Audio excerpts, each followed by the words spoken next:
পানি বেরোয় মসজিদে যার রাস্তা বন্ধ, মার্কেট বন্ধ হয়ে গেছে। পানি বের হয় না?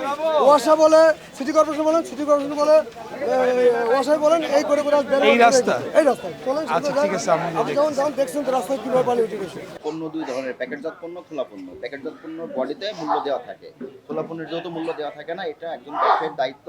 উনি এই মূল্যগুলো উল্লেখ করে মূল্য তালিকার বোর্ডে প্রদর্শন করবেন, ঠিক আছে? এরপর থেকে এটা নিয়মিত করবেন। আর এলাচ কত করে বিক্রি করছেন আপনি? কয়েক কোয়ালিটি আছে, একটা আছে আপনার 4350, একটা আছে আপনার 4500। সবচেয়ে ভালো মানেরটা কত? সবচেয়ে ভালো মানের আপনার 4900 টাকা। আর সবচেয়ে কম? ওনাদেরকে সাথে নিয়ে আজকে আমরা এসেছি। ওনারা এমনিতেই মাঠে কাজ করছেন।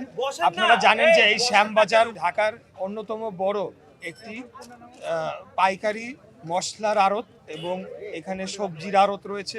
এখান থেকে ঢাকার বিভিন্ন স্থানে আপনার সবজি এবং মশলা এবং অন্যান্য নিত্য প্রয়োজনীয় দ্রব্য এখান থেকে সরবরাহ হয়ে থাকে।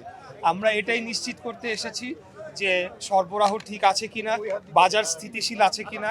আসন্ন এই রোজার মাসে আসন্ন ঈদকে কেন্দ্র করে আমাদের এই মশলার আড়ত এবং এই পাইকারি বাজার, সেখান থেকে সরবরাহ সঠিকভাবে পরিচালিত হচ্ছে কিনা এবং কেউ কি অবৈধভাবে কোনো মজুতদারি করে অতি মুনাফা লাভের চেষ্টা করছে কিনা, এই বিষয়গুলো মনিটরিং করার জন্য আমরা ওনাদের সাথে এসেছি। এবং আমরা যতটুকু দেখতে পেরেছি বাজার মোটামুটি স্থিতিশীল রয়েছে।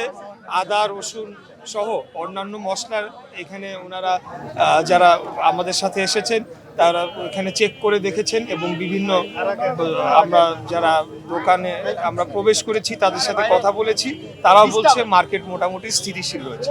আমি এটা খুব পজিটিভলি দেখছি। আমরা চাই যে জনগণ এগিয়ে আসুক এবং আমাদেরকে বিভিন্ন সমস্যা তুলে ধরে সেটিকে সমাধান করার জন্য আমাদেরকে সহযোগিতা করুক। কারণ আপনারা জানেন যে অনেক সমস্যা রয়েছে। একটু আগে আপনারা যে সমস্যাটি দেখেছেন সেটা ওয়াসা সংক্রান্ত এবং ড্রেনেজ সংক্রান্ত।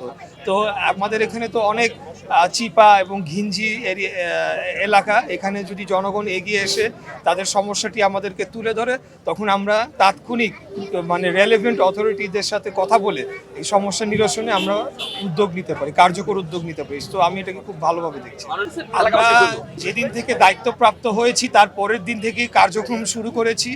আমি দায়িত্ব নেওয়ার পর সাথে সাথে ভোক্তা অধিকার অধিদপ্তর এবং আইন শৃঙ্খলা বাহিনী, এখানকার যে আমাদের যে এবং ট্রাফিকের যারা এখানে দায়িত্বে রয়েছেন, সিটি কর্পোরেশনের যারা দায়িত্বে রয়েছেন, ওয়াসার তিতাসের সাথেও আমরা কথা বলেছি। কারণ গ্যাসের সংকট আপনারা জানেন এখানে তীব্র আকার ধারণ করেছে।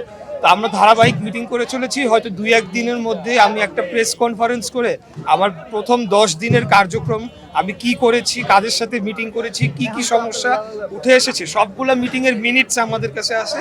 এটা আমরা আপনাদের মাধ্যমে প্রেস কনফারেন্স করে জনগণকে জানিয়ে দেবো। Thank you. প্রকৃতপক্ষে আমাদের দরকার নাই, কারণ আমাদের দেশের পেঁয়াজ দেশে স্বয়ংসম্পূর্ণ।